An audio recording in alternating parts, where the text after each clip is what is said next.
This is an ABP Life podcast.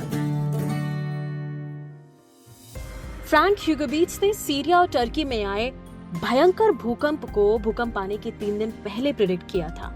और अब Frank Hoogerbeets ने पाकिस्तान, अफगानिस्तान और इंडिया में भूकंप के आने का प्रेडिक्शन दिया है। ह्यूगोबीट्स ने कहा कि ये जो उनके प्रेडिक्शंस हैं ये प्लैनेटरी मूवमेंट्स पे बेस्ड हैं। और यूएस जियोलॉजिकल सर्वे का कहना है कि किसी साइंटिस्ट ने आज तक कोई बड़ा भूकंप प्रेडिक्ट नहीं किया है। तो क्या भारत के लिए ये भविष्यवाणी सच साबित होगी? आखिर अर्थक्वेक प्रेडिक्शन और फोरकास्ट में डिफरेंस क्या होता है? क्या अर्थक्वेक प्रेडिक्ट किए भी जा सकते हैं? आइए जानते हैं ये सब कुछ FYI में मेरे यानी मानसी के साथ सिर्फ एबीपी लाइव पॉडकास्ट पर, जहां हमारे साथ जुड़े हैं expert Sumer Chopra, director at institute of seismological research. Welcome to ABP live podcast sir. Thank you ma'am. सबसे पहला सवाल जो मैं लेना चाहूंगी वो यही, क्योंकि आप जिस तरह से सीरिया, टर्की में डेथ टोल अगर हम देखें, इट हैज क्रॉस 30,000 मार्क, 30,000 से ज्यादा, बल्कि आज सुबह 34,000 तक ये आंकड़ा पहुंचा है। तो अर्थक्वेक प्रिडिक्शन और फोरकास्ट के बारे में बात करना चाहेंगे, क्योंकि इस अर्थक्वेक के आने से पहले डच साइंटिस्ट फ्रैंक ह्यूगोबीट्स ने प्रिडिक्ट किया था कि ऐसा कुछ सीरिया, टर्की में आने वाला है, और जस्ट उनके प्रिडिक्शन के 3 दिन बाद ही इतना बड़ा एक अर्थक्वेक आता है। तो अर्थक्वेक प्रिडिक्शन और फोरकास्ट ये क्या है, और क्या अर्थक्वेक प्रिडिक्ट किए जा सकते हैं? देखिए, बहुत सारे, ये एक बहुत ही अच्छा क्वेश्चन है, क्योंकि बहुत सारे लोगों में ये कंफ्यूजन है। कई बार लोग प्रेडिक्शन को फोरकास्ट बोल देते हैं, फोरकास्ट को प्रेडिक्शन बोल देते हैं। एक्चुअली प्रेडिक्शन का सही मीनिंग ये है कि अगर मैं अर्थक्वेक के अगर प्रेडिक्शन में आपसे बात करूं, प्रेडिक्शन मतलब होता है कि अगर आप कभी भी कोई अर्थक्वेक को बता पाए कि वो कहाँ आएगा, कितने बजे आएगा और कितना बड़ा आएगा, अगर ये तीनों चीजें आप बता पाए एग्जैक्टली, तो वो उसको प्रेडिक्शन करेंगे। फोरकास्ट होता है कि अर्थक्वेक आने की प्रोबेबिलिटी, मीन्स मुझे पता है कि अगर आप तुर्की में अर्थक्वेक आने वाला है, क्योंकि फॉल्ट, एक्टिव फॉल्ट्स है वहां पर बड़े बड़े, या हिमालय में अर्थक्वेक आने वाला है, बिग अर्थक्वेक, क्योंकि वहाँ एक्टिविटी काफी है, तो ये प्रोबेबिलिटी हुई। तो ये है कि अर्थक्वेक आ सकता है वहां पर। कब आएगा, कितना बड़ा आएगा, ये बताएंगे तो वो प्रेडिक्शन हो जाएगा। तो फोरकास्ट से, तो ये डिफरेंस है प्रेडिक्शन और फोरकास्ट में, मेजर डिफरेंस। जी, अब क्या अर्थक्वेक प्रेडिक्ट किए जा सकते हैं? बिकॉज काफी जगह ऐसा कहा गया है कि नहीं, अर्थक्वेक प्रेडिक्ट नहीं किए जा सकते। तो क्या ये सच है या झूठ? देखिए, ये बिल्कुल गलत बात है। अर्थक्वेक अभी भी, ये साइंस में जो सेस्मोलॉजी है या अर्थक्वेक की जो साइंस है, इसमें अभी भी इतना, जिसे कहते हैं, प्रगति नहीं हो पाई है कि हम सही बता पाए कि अर्थक्वेक कब आएगा, कहाँ आएगा और कितना बड़ा आएगा। तो आज की तारीख में अर्थक्वेक प्रेडिक्शन पॉसिबल नहीं है।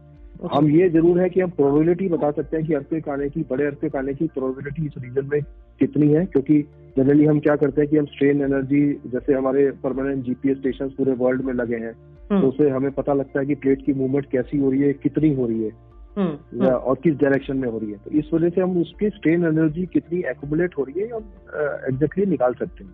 तो हमें ये प्रोबेबिलिटी हम किसी स्थान की निकाल सकते हैं कि यहाँ पर बड़े अर्थक्वेक आने की प्रोबेबिलिटी है, इतनी स्ट्रेन एनर्जी एक्यूमुलेट हो सकती है, हो गई है। तो वो कब आएगा ये बताना आज की तारीख में भी बहुत मुश्किल बात है। जी, क्या इस पर कोई रिसर्च या कोई काम चल रहा है? देखिए, ऐसा है कि अर्थक्वेक प्रेडिक्शन और फोरकास्ट के बारे में पिछले काफी 50-60 साल से काफी रिसर्च हुई है, जिसमें आप बताइए, बहुत सारे ऐसे प्रेडिक्शंस हैं या ऐसे मेथड्स हैं जिसे हम अर्थक्वेक प्रिकर्सर्स कहते हैं, कि अर्थक्वेक आने से पहले ऐसे कुछ संकेत मिलते हैं जिससे हम कह सकते हैं कि अर्थक्वेक आने वाला है। बट कोई भी ऐसा मेथड फुल प्रूफ नहीं है। जैसे इलेक्ट्रोमैग्नेटिक रेडिएशंस है, कि कई बार देखा गया है कि अर्थक्वेक आने से पहले कई जगह अर्थक्वेक लाइट्स देखी गई हैं, या कई जगह क्या होता है कि मैग्नेटिक फील्ड की सडन आपको चेंज देखने को मिलता है।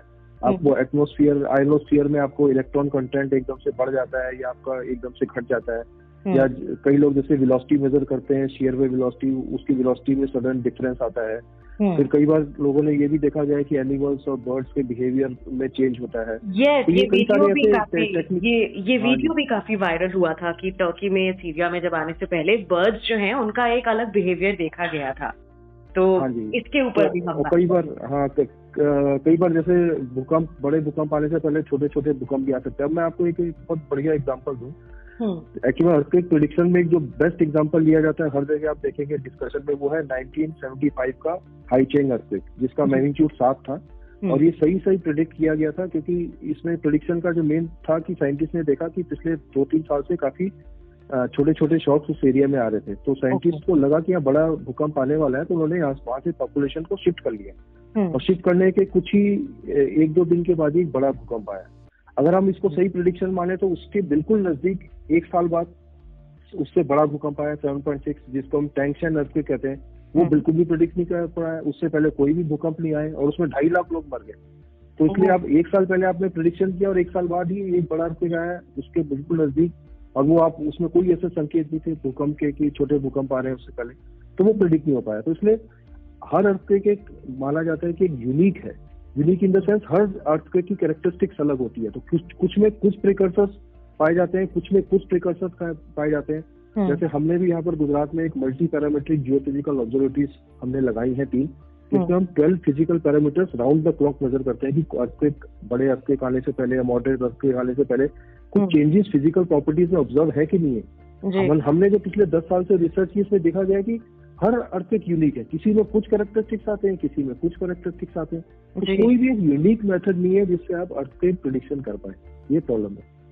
जी सर जी, आपने जिस अर्थक्वेक की बात करी कि जो प्रिडिक्ट किया गया था बिल्कुल सही, जो 1 साल बाद जो आया है, जो ये प्रिडिक्शन किए गए थे वो किस बेसिस पर फिर किए गए थे? हाँ, ये जो हाइकिंग अर्थक्वेक का जो प्रेडिक्शन था, जैसे मैंने बताया, उसमें क्या हुआ था कि वहां पर 4 और 5 मैग्नीट्यूड के अर्थक्वेक्स आए थे काफी। 1970 से अर्थक्वेक्स आने शुरू हो गए थे, 5 साल पहले से। धीरे धीरे करके उनकी संख्या बढ़ रही थी और वो मूवमेंट जो अर्थक्वेक्स जो आने का स्थान है वो धीरे धीरे नॉर्थ ईस्ट में शिफ्ट हो रहा था, नॉर्थ ईस्ट डायरेक्शन में। तो वहाँ के साइंटिस्टों की एक मीटिंग हुई, उनको लगा कि एक बड़ा अर्थक्वेक आने के संकेत है। तो उन्होंने गवर्नमेंट को बोला कि भाई यहाँ कोई बड़ा अर्थक्वेक आने की प्रोबेबिलिटी बहुत हाई है, आप मतलब की इवैक्यूएशन कीजिए। अब वो प्रेडिक्शन आप फॉर्चुनेटली सही हो गया। तो अब अगर हम इसको आधार मान के चले तो उससे बिल्कुल नजदीक रीजन में 1 साल बाद ही 1976 में एक और बड़ा अर्थक्वेक आया 7.6 मैग्नीट्यूड का, जिसे टैंगशेन अर्थक्वेक किया। उसके कोई भी संकेत नहीं मिले और उसमें 2.5 लाख लोगों की डेथ हो गई। तो ये है कि मतलब it is a very risky job. आपको जरूरी नहीं कि आज आपको इस अर्थक्वेक में ये संकेत मिल रहे हैं और आपको अगले अर्थक्वेक में भी वही संकेत मिलेंगे। तो ये बहुत ही कॉम्प्लेक्स फिनोमिना है अर्थक्वेक का जो अकरेंस है। और ये जो फिनोमिना होता है ये धरती में 25 से 30 किलोमीटर नीचे होता है, जहाँ पर हम जाके देख नहीं सकते कि वहां पर क्या चेंजेस हो रहे हैं, फिजिकल चेंजेस। तो जिस दिन ये पॉसिबिलिटी होगी कि हम अर्थक्वेक के फोकस, जहाँ अर्थक्वेक की उत्पत्ति होती है, वहां पर हम जाके कोई इंस्ट्रूमेंटेशन लगाएं और ये देख पाए कि एग्जैक्टली अर्थक्वेक आने से पहले, अर्थक्वेक के दौरान और अर्थक्वेक के बाद क्या फिजिकल चेंजेस होते हैं, तब हमारे पास कोई एक ऐसा फिजिकल मॉडल होगा जिससे हम अर्थक्वेक प्रेडिक्शन की तरफ बढ़ सकते हैं। जी, अगर हम इस डच साइंटिस्ट की बात करें, फ्रैंक ह्यूगरबीच, जिन्होंने सीरिया टर्की में आए भूकंप को 3 दिन पहले प्रेडिक्ट किया, और अब इन्होंने कहा है कि पाकिस्तान, अफगानिस्तान और इंडिया में आने का प्रेडिक्शन इन्होंने दिया है भूकंप का। तो ह्यूगरबीच ने कहा कि ये जो प्रेडिक्शंस थे, they are based on planetary movements and their influence. और यूएस जियोलॉजिकल सर्वे का कहना है कि किसी साइंटिस्ट ने आज तक कोई बड़ा भूकंप प्रेडिक्ट नहीं किया। आपने भी अभी यही कहा। तो इस पर आपका क्या कहना है, जो जिस बेसिस पर ये रिसर्च कर रहे हैं और इन्होंने प्रेडिक्ट किया है? देखिए, ये जो डच साइंटिस्ट है ह्यूगरबीच, मैंने भी इनके बारे में काफी अध्ययन किया है। हम सबको ये पता है, एक्चुअली हम लोग हाईलाइटेड कब होते हैं कि जब हमारी प्रेडिक्शन, कोई हमने प्रेडिक्ट किया तो सही हो गया तो वो हाईलाइटेड हो गया। इससे पहले भी उन्होंने 50 कई 100 प्रेडिक्शन किए हैं जो सच नहीं हुए, बट वो चीज कभी भी हाईलाइटेड नहीं है, क्योंकि जो चीज मीडिया में आ गई, जो चीज जो अर्थक्वेक आ गया उससे डैमेज हो गया, तो ये हाईलाइटेड होगी। इन्होंने प्रेडिक्शन किया था, इससे पहले इन्होंने प्रेडिक्शन किए थे बहुत सारे, और बहुत सारे फेलियर्स भी हैं, बट वो कहीं पर भी उस चीज को हाईलाइटेड नहीं है। तो इनका जो कहना है प्लान, देखिए अभी तक हमें रिसर्च से पता लगा कि जो भी अर्थक्वेक्स आ रहे हैं वो धरती के अंदर कुछ फिनोमिना होते हैं, उसकी वजह से आता है। धरती के बाहर कोई प्लैनेट्स में फिनोमिना हो रहा है, उनका अलाइनमेंट हो रहा है, उससे धरती के अंदर अर्थक्वेक आ रहे हैं। ये चीज जिसे कहते हैं ना, ये थ्योरी को एक्सप्लेन करना बहुत मुश्किल है। तो धरती के अंदर हलचल होती है, उस वजह से अर्थक्वेक आते हैं, ये तो श्योर है। अब प्लैनेट्स की अलाइनमेंट धरती की अंदर की हलचल को कैसे कंट्रोल करते हैं, इसके बारे में कोई थ्योरी नहीं है, कोई कुछ नहीं है। इसको वो ठीक से एक्सप्लेन नहीं कर पाए कि इसका थ्योरेटिकल बेसिस क्या है, इसके पीछे हाइपोथेसिस क्या है, थ्योरी क्या है, इसके बारे में उन्होंने कोई एक्सप्लेनेशन दी है। उनका सिर्फ सिंपल ये कहना है कि अलाइनमेंट होता है तो अर्थक्वेक आते हैं, बट अलाइनमेंट की वजह से धरती में ऐसे क्या चेंजेस होते हैं कि अर्थक्वेक आते हैं, मतलब वो ये पर्टिकुलर, बट इसके पीछे उनकी कोई थ्योरी नहीं है। जितने फेलियर्स है उसके बारे में कोई बात नहीं है। अभी जैसे इनकी बात अगर कहें कि इन्होंने अफगानिस्तान, पाकिस्तान, इंडिया में एक स्ट्रिप सी इन्होंने दिखाई है फिगर में, जिसमें वो अर्थक्वेक आने की संभावना है। अब मैं अगर आपसे कहूँ कि वो जो स्ट्रिप इन्होंने दिखाई है वो तो एक्टिव प्लेट बाउंड्री है between Arabian plate, Arabian, Eurasian and Indian plate, वो ट्रिपल जंक्शन का पॉइंट है, तो वो तो ऑलरेडी एक्टिव प्लेट बाउंड्री है, तो वहां तो अर्थक्वेक आते रहते हैं। 4-5 मैग्नीट्यूड का अर्थक्वेक तो रेगुलर है वहां पर। तो ये हो सकता है कि जब एक बड़ा अर्थक्वेक वहां से लगभग 300-400 किलोमीटर अगर हम वेस्ट में जाए, एक बड़ा अर्थक्वेक 7.5 का तुर्की में आया, तो जनरली क्या होता है, और वो स्ट्राइक से बढ़ते हैं, तो जनरली बड़ा भूकंप जब भी आता है तो स्ट्रेस ट्रांसफर होता है, मतलब stress transfer near by fault में होता है। तो वो ट्रांसफर अगर आपको नियर बाय फॉल्ट, ये एक्टिव जो जोन है, प्लेट बाउंड्रीज है, वहां पर अगर वो स्ट्रेस ट्रांसफर होगा तो वो छोटे मोटे भूकंप आने 4-5-6 तक के भी मैग्नीट्यूड आने से एक, मतलब कि जिसे कहते हैं ना, ये आ सकता है, इसमें कोई प्रेडिक्शन की बात नहीं है। तो वो तो जो उन्होंने स्ट्रिप दिखाई है वो तो एक्टिव प्लेट बाउंड्री है, इसमें कोई मतलब अचंभा नहीं है कि वहाँ अर्थक्वेक आए तो। जी बिल्कुल सर, बिल्कुल। तो वो कौन कौन से रीजन हैं भारत के जिन्हें अलर्ट रहने की जरूरत है अर्थक्वेक से? देखिए ऐसा है कि अलर्ट तो देखिए हम अर्थक्वेक को प्रेडिक्ट नहीं कर सकते, अर्थक्वेक को रोक नहीं सकते, ये तो हमें क्लियर है बिल्कुल। तो अब हमें अर्थक्वेक के साथ ही रहना है। अब जब हमें अर्थक्वेक के साथ रहना है तो हम कैसे अर्थक्वेक से बचेंगे? एक तो हमें जो हमें कंस्ट्रक्शन है, हमारा जो भी हम मकान बनाते हैं, कोई इंफ्रास्ट्रक्चर कंस्ट्रक्शन है, उसको हम एटलीस्ट अर्थक्वेक रजिस्टर्ड बनाए। हमें जैसे ब्यूरो ऑफ इंडियन स्टैंडर्ड ने इंडिया को 4 भागों में बताया। जोन 5 में सेस्मिक हैजार्ड बहुत ज्यादा है, जोन 2 में कम है, तो अगर हमारी बिल्डिंग जोन 5 में आती है तो हम वहाँ के अर्थक्वेक की जो फोर्सेस के लिए उन्होंने जो ब्यूरो ऑफ इंडियन स्टैंडर्ड में जो डिफाइन किया हुआ है, वो अर्थक्वेक की फोर्सेस के लिए बिल्डिंग को डिजाइन करें, जोन के हिसाब से बिल्डिंग की डिजाइन करें अर्थक्वेक फोर्सेस। अगर हम इतना भी कर पाए कि हम वो साइट स्पेसिफिक स्टडी नहीं भी करें, हम सिर्फ जोन के हिसाब से बिल्डिंग का डिजाइन करें, तो उससे भी काफी जान माल की ऑलमोस्ट 90% आपका जो जिसे कहते हैं फैसिलिटीज है या जो आपका डिस्ट्रक्शन है, वो हम कम कर सकते हैं। तो अब जैसे सबको पता है कि हिमालय जो है वो एक्टिव प्लेट बाउंड्री है। एक्टिव प्लेट बाउंड्री मतलब वहाँ पर इंडियन प्लेट और यूरेशियन प्लेट का कोलिजन जोन है, तो वहाँ पर छोटे छोटे भूकंप आ सकते हैं। और नेक्स्ट जैसे लास्ट बड़ा भूकंप हिमालय में आया था 1950 में, असम में आया था 8.7 मैग्नीट्यूड का।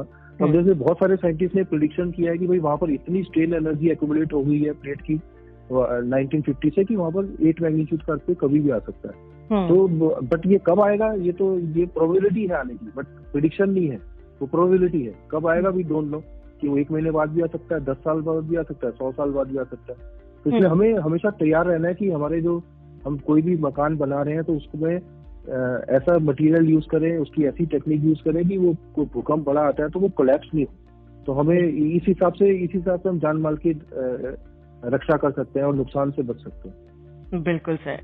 आज जो हमने टॉपिक लिया है, इसको लेकर के अगर आपको लगता है कोई ऐसी जानकारी जो आम लोगों तक हमने अभी कवर नहीं की और जो जानना जरूरी है, आप प्लीज बता सकते हैं sir.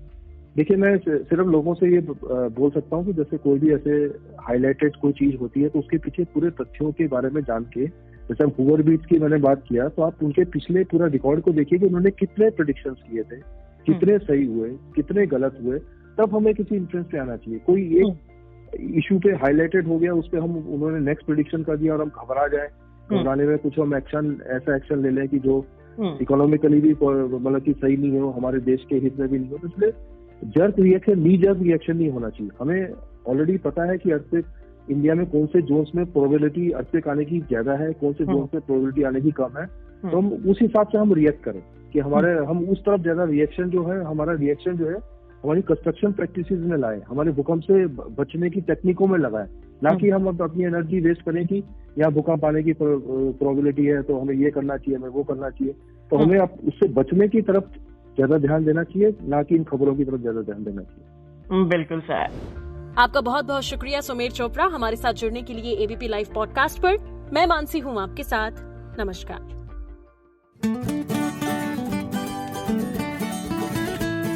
This is an ABP Live podcast.